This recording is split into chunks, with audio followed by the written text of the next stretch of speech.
तो चलिए आज हम लोग हमारी दुनिया का अध्याय 6 हमारा पर्यावरण को पढ़ेंगे। फौजी चाचा के बगीचे में रवि, डेविड, आयुष, रानी और रजिया खेल रहे थे। वहां अनेक तितलियां उड़ रही थीं तथा पेड़ों पर चिड़िया भी चहचहा रही थी। रवि ने पूछा, यहाँ तो खूब तितलियां एवं चिड़िया हैं, मेरे घर में तो एक भी नजर नहीं आती। रानी ने कहा, तेरे घर में पेड़ है क्या? रवि ने कहा, नहीं। अचानक रवि पौधे के पास बैठकर फूल एवं पत्तियों को तोड़ने लगा। कौन तोड़ने लगा? रवि। आयुष ने उसे ऐसा करने से मना किया, लेकिन रवि नहीं माना। डेविड ने कहा, पौधों को नुकसान पहुंचाना अच्छी बात नहीं, चाचा देखेंगे तो वो हम सबको डांटेंगे। पौधों को पानी दे रहे फौजी चाचा ने बच्चों की बात सुन ली। पास आकर वे बोले, बेटा आप लोग झगड़ा क्यों कर रहे हैं? ठीक है, तो वो जो फौजी चाचा थे उन्होंने पूछा कि ये जो फौजी चाचा हैं बच्चों से कि आप लोग झगड़ा क्यों कर रहे हैं। बच्चे चुप हो गए। चाचा ने वहां गिरे पत्तों एवं फूलों को देखा।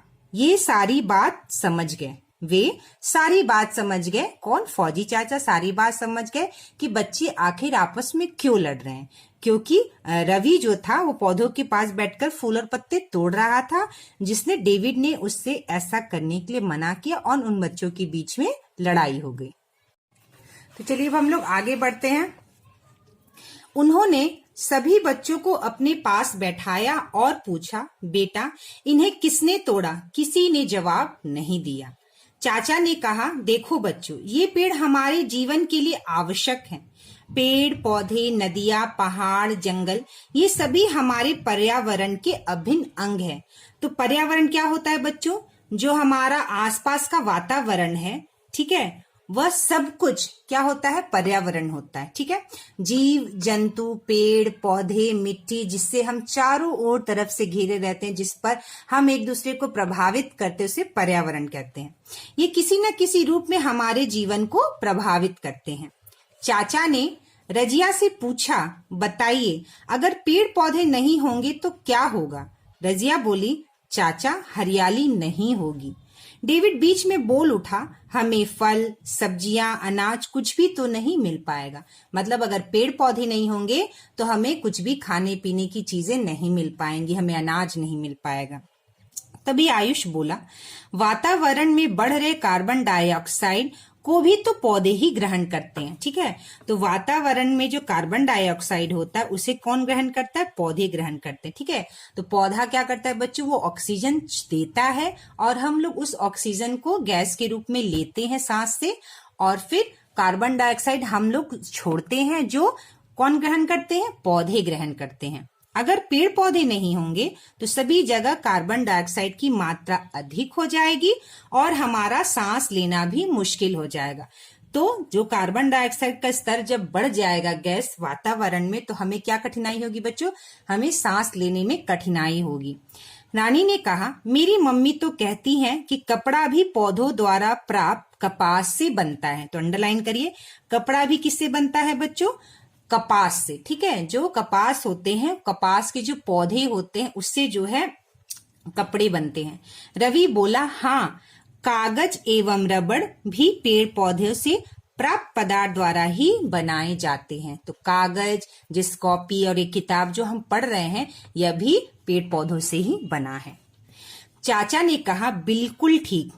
अब सोचिए, अगर हम इसे लगातार नष्ट करते रहे तो इसका जीवन पर क्या असर पड़ेगा? सभी बच्चों ने एक साथ कहा, फिर तो हमारा जीवन बड़ा कष्टप्रद हो जाएगा। मतलब कष्टप्रद हो जाएगा मतलब हमारा जीवन कठिनाइयों से भरा होगा। अब रजिया को अपने कीवर पछतावा हो रहा था।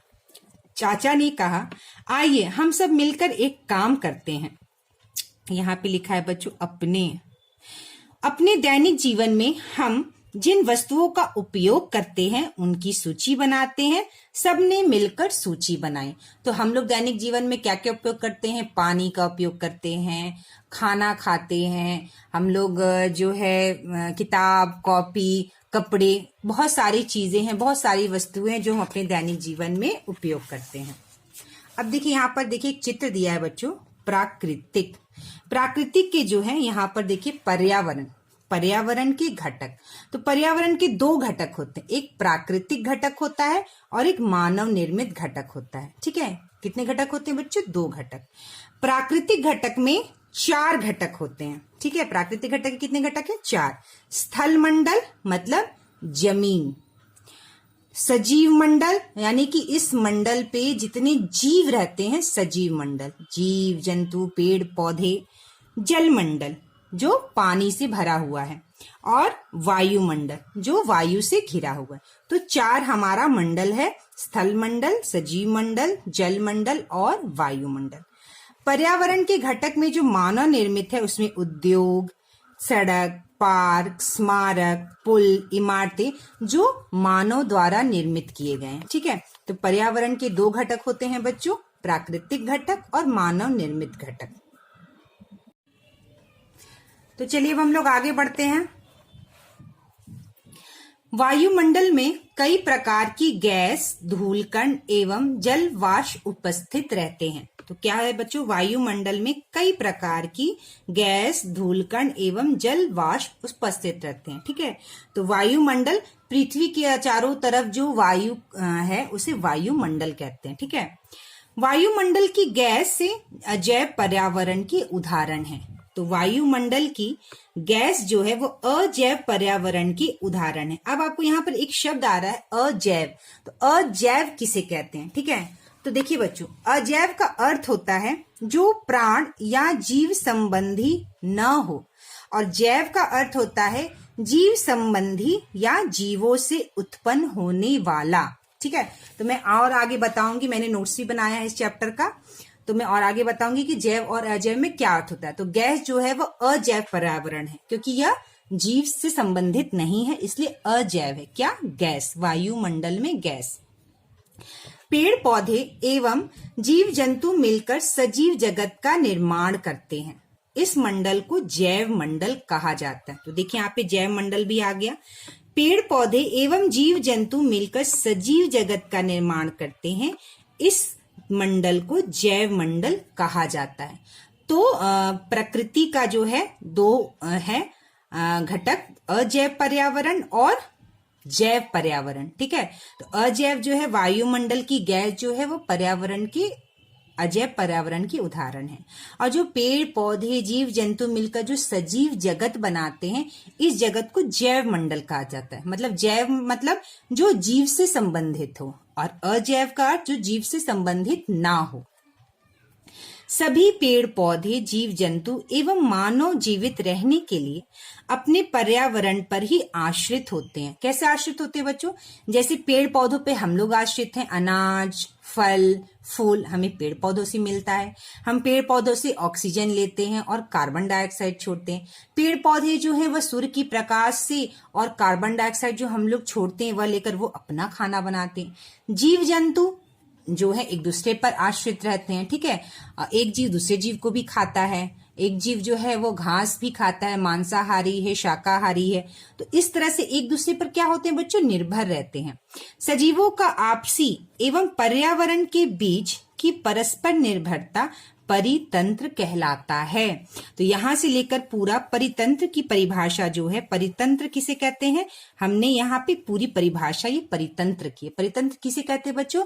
कि हम जिस पर्यावरण में रहते हैं, जो सजीवों का, जो सजीव जो है उनका आपसी एवं पर्यावरण जो सजीव होते हैं, मतलब सजीव का आपसी मतलब एक सजीव दूसरे सजीव पर निर्भर रहता है, और वह सजीव जो है अपने पर्यावरण के बीच परस्पर निर्भरता, मतलब अगर कहें पेड़ पौधे जो है सूर्य के प्रकाश के बिना, पानी के बिना अपना भोजन नहीं बना सकते, तो वो पर्यावरण पर निर्भर है। ठीक है, हम पर्यावरण पर निर्भर है, और इस निर्भरता को पर्यावरण में क्या कहा जाता है? परितंत्र कहलाता है। परितंत्र को इंग्लिश में इकोसिस्टम कहते हैं। ठीक है, चाचा ने बच्चों से पूछा तालाब में कौन कौन सी चीजें मिलती हैं।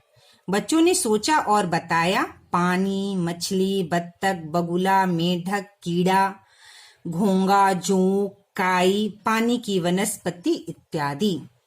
चाचा ने समझाया कि ये सभी पानी में जिंदा रहने के लिए एक दूसरे पर निर्भर हैं, इसलिए यह तालाब का परितंत्र है। ठीक है, तो परितंत्र भी अलग अलग है।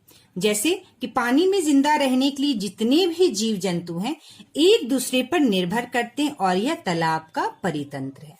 इसी प्रकार कई परितंत्र होते हैं। तो परितंत्र भी बच्चों कितने होते हैं? कई प्रकार के होते हैं। बच्चों की उत्सुकता बढ़ती जा रही थी। उत्सुकता मतलब वो और जानना चाह रहे थे कि इसके बारे में, ठीक है, परितंत्र के बारे में, पर्यावरण के बारे में। चाचा ने आगे कहा, मनुष्य अपनी जरूरतों के हिसाब से पर्यावरण में परिवर्तन लाता रहता है। उन्होंने बच्चों से कुछ प्रश्न पूछा। अगर घर नहीं हो तो क्या क्या कठिनाइयां होंगी? अगर परिवार नहीं हो तो क्या क्या दिक्कतें आएंगी? अगर बाजार बंद हो तो क्या क्या परेशानी होगी? अगर गाड़ियां बंद हो तो क्या क्या दिक्कतें आएंगी? खूब सर्दी पड़े तो हम क्या करते हैं? रजिया ने कहा, घर नहीं रहने पर हम कहाँ रहेंगे? कहाँ? धूप, हवा, वर्षा से कैसे बचेंगे? डेविड बोला, परिवार के साथ ही तुम अपने सुख दुख बांटते हैं। आयुष बोला, बाजार बंद होने पर तो जरूरत की कोई चीज मिल ही नहीं पाएगी। चाचा ने बताया, हमारे चारों ओर पाए जाने वाले प्राकृतिक एवं मानवीय दशाओं के आवरण को पर्यावरण कहते हैं। आवरण, आवरण का अर्थ क्या होता है बच्चों? आवरण का अर्थ होता है घेरा हुआ। आवरण का क्या अर्थ होता है बच्चों? घेरा हुआ, ठीक है। तो हम जिस पर्यावरण में रहते हैं या हम जहाँ रहते हैं, हम चारों ओर हमारी जो प्रकृति है, मतलब पेड़ पौधे, हवा, पानी, जो प्रकृति ने हमें दिया, जो हमारी प्राकृतिक है, और जो हमारी मानवीय दशाएं हैं, जो हम जिसके साथ रहते हैं और जो हम क्रियाएं करते हैं, उस दशाओं के आवरण जिससे हम घिरे हुए हैं, उसको पर्यावरण कहते हैं। दुनिया में बहुत सी वस्तुएं ऐसी हैं जो प्रकृति या वातावरण से मिलती हैं, ठीक है। तो बहुत सारी चीजें हमें किससे मिलती हैं बच्चों? प्रकृति, मतलब हमें प्रकृति से मिलती। क्या क्या? जैसे पेड़ पौधे, नदी, पहाड़ इत्यादि। यह प्राकृतिक वस्तुएं कहलाती हैं तथा प्राकृतिक पर्यावरण का निर्माण करती हैं। तो प्राकृतिक पर्यावरण क्या है बच्चों? प्राकृतिक पर्यावरण क्या है? जैसे पेड़ पौधे, नदी, हवा, पेड़ पौधे, नदी जो है, पहाड़ इत्यादि, ये सब क्या है? प्राकृतिक पर्यावरण है। और ये सारी चीजें प्राकृतिक वस्तुएं हैं। तो चलिए अब हम लोग आगे बढ़ते हैं। बहुत सारी वैसी वस्तुएं हैं जिसे मनुष्य ने अपनी आवश्यकताओं की पूर्ति के लिए प्राकृतिक वस्तुओं को परिवर्तित करके बनाया। मतलब परिवर्तित मतलब उसको बदल कर बनाया है। अतएव इसे मानव निर्मित पर्यावरण कहते हैं, जैसे मकान, पुल आदि। तो बहुत सारी चीजें जो है उन्होंने हमने क्या किया है? प्रकृति को या जो प्राकृतिक वस्तु है उसको बदल कर बनाया। परिवर्तित मतलब बदल कर बनाया। तो बहुत सारी चीजें जो इंसान ने यानी मानव ने बनाया, उसे क्या कहते हैं बच्चों? मानव निर्मित पर्यावरण कहते हैं। तो मानव निर्मित पर्यावरण में क्या क्या आ गया? मकान, पुल, पार्क, सड़क, इस तरह की सारी चीजें किस में आ गई? मानव निर्मित पर्यावरण में। चाचा ने ये चित्र बनाया। तो यहाँ पे देखिए चित्र दिया हुआ है। चाचा ने क्या किया? चित्र बनाया है। चाचा ने अपने बनाए चित्र दिखाकर कहा कि सभी सजीव एवं निर्जीव प्राकृतिक वस्तुओं के मिलने से प्राकृतिक पर्यावरण का निर्माण होता है, ठीक है। तो क्या होता है बच्चों? सभी, यहाँ पे हम लोग अंडरलाइन करेंगे, देखिए, सभी सजीव एवं निर्जीव प्राकृतिक वस्तुओं से मिलने से प्राकृतिक पर्यावरण का निर्माण होता है। क्या होता है? प्राकृतिक पर्यावरण का निर्माण होता है। जैसे जल, भूमि, हवा, पेड़ पौधे, पर्वत, नदी इत्यादि, ठीक है। तो जल, भूमि जो है ये सब, और जो पेड़ पौधे, जीव जंतु, सब कुछ मिलाकर हमारा प्राकृतिक पर्यावरण बनता है। ये सभी हमें प्रकृति द्वारा प्राप्त होते हैं। स्थल मतलब जमीन, जल एवं वायु से घिरे सभी भाग इसके अंतर्गत आते हैं, ठीक है। तो सब कुछ, वायु, हमारा जल मंडल, स्थल मंडल, वायुमंडल, जीव जंतु, पेड़ पौधे, सब कुछ मिलाकर क्या बनता है? हमारा प्राकृतिक पर्यावरण बनता है। भूमि का वह भाग जिस पर जीव रहते हैं, जैसे मकान, पेड़ पौधे, पर्वत, पठार, मैदान इत्यादि, इन सभी को स्थल मंडल कहते हैं, ठीक है। तो भूमि का वह भाग जिस पर जीव रहते हैं, इन सभी को स्थल मंडल कहते हैं। विभिन्न प्रकार के खनिज लवण अजैव पर्यावरण की उदाहरण है। अजैव मतलब जो जीव से संबंधित नहीं है, जबकि पेड़ पौधे, जीव जंतु, यहाँ तक कि मानव भी जैव पर्यावरण के अंग हैं। तो क्या है, मानव भी क्या है, जीवित है, इससे जैव पर्यावरण के अंग है। पेड़ पौधे, जीव जंतु सभी। चलिए आगे बढ़ते हैं। कुआं, तालाब, नदी, झील, समुद्र, महासागर एवं विभिन्न जलाशय मिलकर जल मंडल का निर्माण करते हैं। ठीक है, तो यहां से लेकर यहां तक हम अंडरलाइन करेंगे। कुआं, तालाब, नदी, झील, महासागर, विभिन्न जलाशय मिलकर जल मंडल का निर्माण करते हैं। उन्होंने पूछा, बच्चों जरा सोचिए तो जल के अभाव में कौन कौन सी परेशानी आएगी। सभी बच्चों ने सोचकर बताया, तब तो बहुत परेशानी होगी। सुबह से शाम तक जल की बार बार जरूरत पड़ती है। खाना बनाने, प्यास बुझाने से लेकर शरीर को स्वच्छ रखने में इसकी जरूरत है। चाचा ने कहा, क्या हमें पानी बर्बाद करना चाहिए? सभी बच्चों ने नहीं में सिर हिलाया। चाचा ने कहा, चूंकि जल का भंडार सीमित है, इसलिए इसका सही उपयोग हमें करना चाहिए। चाचा ने पुनः कहा, पृथ्वी के चारों ओर वायु है, इसे वायुमंडल कहते हैं। पृथ्वी के चारों ओर वायु है, इसे वायुमंडल कहते हैं। यह सूर्य से आने वाली प्रत्यक्ष किरणों एवं हानिकारक विकिरण से हमें बचाता है। तो वायुमंडल हमें किससे बचाता है बच्चों? सूर्य से आने वाली प्रत्यक्ष किरणों एवं हानिकारक, मतलब सूर्य के प्रकाश में भी कुछ हानिकारक किरणें होती हैं जिससे हमें बचाता है। कौन? वायुमंडल। रानी बोली, मैं एक बार चाचा के साथ बाजार गई थी। हड़ताल के कारण सभी गाड़ियां बंद थी। मुझे काफी देर तक पैदल चलना पड़ा, समय भी बहुत अधिक लगा। रजिया ने बताया, गाड़ियों के चलने के कारण ही दूसरे राज्यों में सामग्री हमारे यहाँ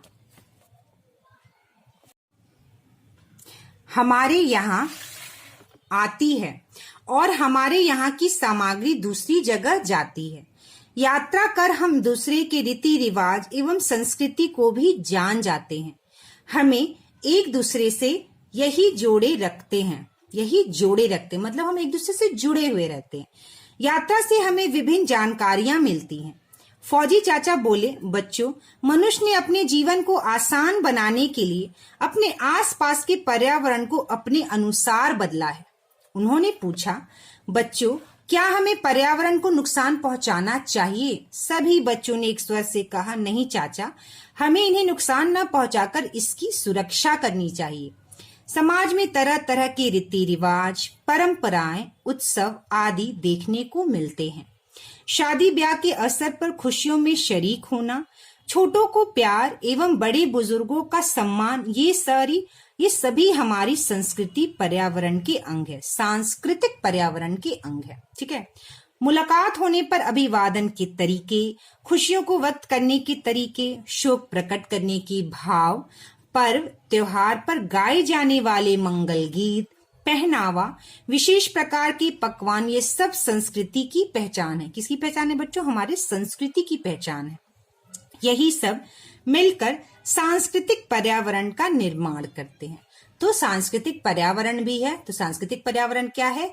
हम जो खुशियां बांटते हैं, लोगों का सम्मान करते हैं, हमारे जो त्योहार होते हैं हम उन्हें किस प्रकार मनाते हैं, हम क्या पहनते हैं, हम क्या खाते हैं, हम अपने तीज त्योहार किस प्रकार मनाते हैं, छोटों को प्यार देना, बड़ों को सम्मान देना, ये सारी चीजें हमारी संस्कृति कहलाती है और इसे ही सांस्कृतिक पर्यावरण कहते हैं। ठीक है, चाचा ने कहा, बच्चों हमें अपने इन रीति रिवाजों, परंपराओं के प्रति सम्मान रखना चाहिए तथा इसका पालन करना चाहिए।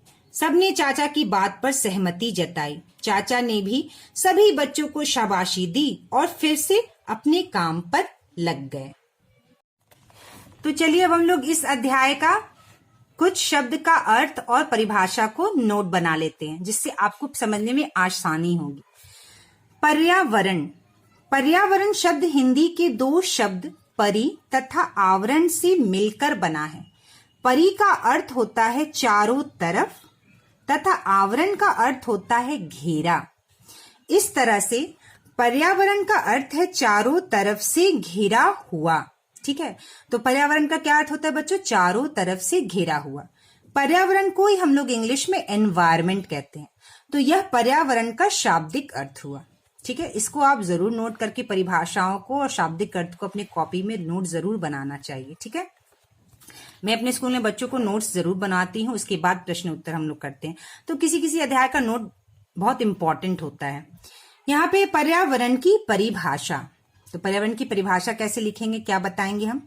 हमारे चारों तरफ का वह क्षेत्र, क्षेत्र मतलब जिस जगह, ठीक है, जिससे हम घिरे होते हैं। क्या होते हैं बच्चों? जिससे हम घिरे होते हैं, जो हमारे जीवन तथा क्रियाओं को प्रत्यक्ष या अप्रत्यक्ष रूप से प्रभावित करता है, पर्यावरण कहलाता है।